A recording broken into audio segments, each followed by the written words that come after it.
علاج کے بعد بھی بعض بیماریاں ایسی ہیں جن کا کوئی علاج نہیں، جیسے موت اور بڑھاپا۔ موت کسی کی واقع ہونے والی ہے تو کتنی ہی احتیاطی تدابیر اختیار کیوں نہ کر لی جائیں، اسے کوئی روک نہیں سکتا اور وہ وقت معینہ پر آ کر رہے گی۔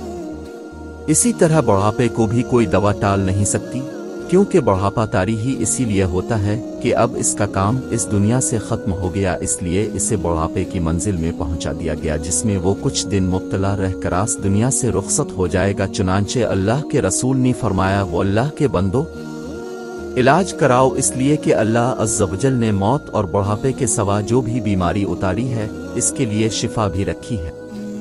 ایک اور روایت میں ہے کہ اللہ کے رسول عام نے فرمایا کہ ہر بیماری کا علاج اللہ نے پیدا کیا ہے مگر بڑھاپے کا کوئی علاج نہیں۔ کیا انسان نے بعض بیماریوں کے علاج میں کامیابی حاصل کی ہے؟ باوجود اس کے بعض بیماریاں بھی ایسی ہیں جن کا علاج ادویہ ڈھونڈنے میں اب تک ناکام ہے۔ یہ انسانوں کی کم علمی ہے نہ کہ خالق کائنات کا نقص، اسی لیے تو قرآن میں متعدد مقامات پر اہل ایمان کو مخاطب کیا گیا ہے کہ تم کائنات کی تخلیق پر غور کیوں نہیں کرتے؟ تم اشیاء کے رموز وحکا کے جاننے کی کوشش کیوں نہیں کرتے؟ تم میں اتنا شعور کیوں نہیں کہ تم نامعلوم چیزوں کا علم حاصل کر اس کو دنیا نے دیکھا ہے کہ انسان جن نامعلوم چیزوں کے جاننے کی کوشش برابر کرتا رہا اسے ان میں کامیابی مل گئی۔ کینسر جو کسی زمانے میں لاعلاج بیماری تصور کی جاتی تھی، آج اس کا علاج تو نہیں البتہ اس کے انسداد کا حل کافی حد تک تلاش کر لیا گیا ہے۔ سینکڑوں مریض دوا کے سہارے آج زندہ ہیں، اگرچہ ان کو جان کا خطرہ لگا رہتا ہے۔ یہ کیا کم ہے کہ ان کا عرصہ حیات تنگ نہیں ہوا ہے؟ اگر بیماری پہلے یا دوسرے مرحلے میں ہو اور بروقت اس کا علاج شروع کر دیا گیا تو یہ بیماری بھی ختم ہو جاتی ہے۔ خود اللہ کے رسول کو اس بات کا اندازہ تھا کہ بعض بیماریوں کا علاج بھی انسان کی دسترس سے باہر ہے، لہذا اپنے لوگوں کو اس میں کامیابی حاصل کرنے کی ترغیب دی۔ چنانچہ اپنے فرمایا، اللہ نے کوئی بیماری نہیں اتاری مگر یہ کہ اس کی شفا بھی اتاری ہے، جاننے والا اسے جانتا ہے، نہ جاننے والا نہیں جانتا۔ حالات اور وقت کے ساتھ آدمی کی ضرورتیں بدلتی رہتی ہیں۔ پہلے طب میں وہ سہولتیں نہیں تھیں جو آج کے زمانے میں ہیں، اور آئندہ بھی مزید سہولتیں فراہم ہونگی انشاءاللہ، جو مریض اور طبیب کے لیے تقویت کا باعث ہوں گی۔ چنانچہ علامہ ابن قیم رحمہ اللہ فرماتے ہیں، رسول کا ارشاد ہے، لکل دیک دواق مریض اور طبیب دونوں کے لیے تقویت کا باعث ہے۔ اس میں علاج کے تلاش کی ترغیب بھی ہے۔ اگر مریض کو یہ محسوس ہو کہ اس کا مرض لا علاج نہیں ہے بلکہ اس کا علاج ممکن ہے تو اس کا دل امید سے بھر جائے گا اور مایوسی ختم ہو جائے گی۔ اس سے وہ اپنے اندر نفسیاتی طور پر مرض پر غالب آنے والی توانائی محسوس کرے گا۔ اسی طرح طبیب کو جب معلوم ہوگا کہ ہر بیماری کی اللہ نے دوا رکھی ہے تو تلاش و جستجو اس کے لیے ممکن ہوگی۔ عیادت سے مریض کی صحت کو تقویت ملتی ہے۔ یہیں سے عیادت کی شرعی حیثیت کا بھی اندازہ لگایا جا سکتا ہے کہ جب کوئی مسلمان کسی مصیبت اور بیماری میں مبتلا ہو تو دوسرے بھائی کو چاہیے کہ وہ اس کی عیادت کے لیے پہنچے اور مریض کو تسلی بخش باتیں سنا کر لوٹے۔ اس سے مریض کی صحت پر اچھے اثرات مرتب ہوتے ہیں۔ کبھی کبھی یہ خیر خواہی مریض کے حق میں اتنی مفید ہوتی ہے کہ کوئی دوا بھی اس کا بدل نہیں ہوتی اور بیمار باتوں نہ باتوں میں اچھا ہو جاتا ہے اور بستر مرض سے اٹھ کر چلنے پھرنے لگتا ہے۔ ایسا کرنے سے نہ صرف مریض کے حق میں فائدہ ہوتا ہے بلکہ عادت کے جانے والے شخص کو بھی اللہ تعالیٰ ڈھیر ساری نیکیوں سے نوازتا ہے۔ حدیث شریف میں ہے کہ جو مسلمان کسی مسلمان کی صبح کے وقت عیادت کرتا ہے تو 70,000 فرشتے شام تک اس پر رحمت کی دعا بھیجتے ہیں۔ اگر وہ شام کے وقت اس کی عیادت کرتا ہے تو 70,000 فرشتے صبح تک اس پر رحمت کی دعا بھیجتے ہیں اور جنت میں اس کے لیے پھل ہوں گے۔ ایک دوسری حدیث میں ہے، بے شک مسلمان جب اپنے بھائی کی عیادت کرتا ہے تو اس کے وہاں نون سے واپس ہونے تک وہ جنت کے پھلوں نون میں رہتا ہے۔ عیادت نہ صرف یہ کہ اپنے قریب ترین رشتہ دار کی جائے بلکہ اس کے مستحق سارے لوگ ہیں، بچہ، بوڑھا، جوان، عورت، مرد، پڑوسی، یہاں تک کہ غیر مسلموں کی بھی کی جانی چاہیے۔ اللہ کے رسول کا اس پر کثرت سے عمل رہا ہے۔ یہی وجہ ہے کہ اپنے مسلمانوں کو طاقت کے ساتھ فرمایا، بھوکے کو کھانا کھلاؤ، مریض کی عیادت کرو اور قیدی کو چھڑاؤ۔ بیماری سے گناہ کم ہوتے ہیں۔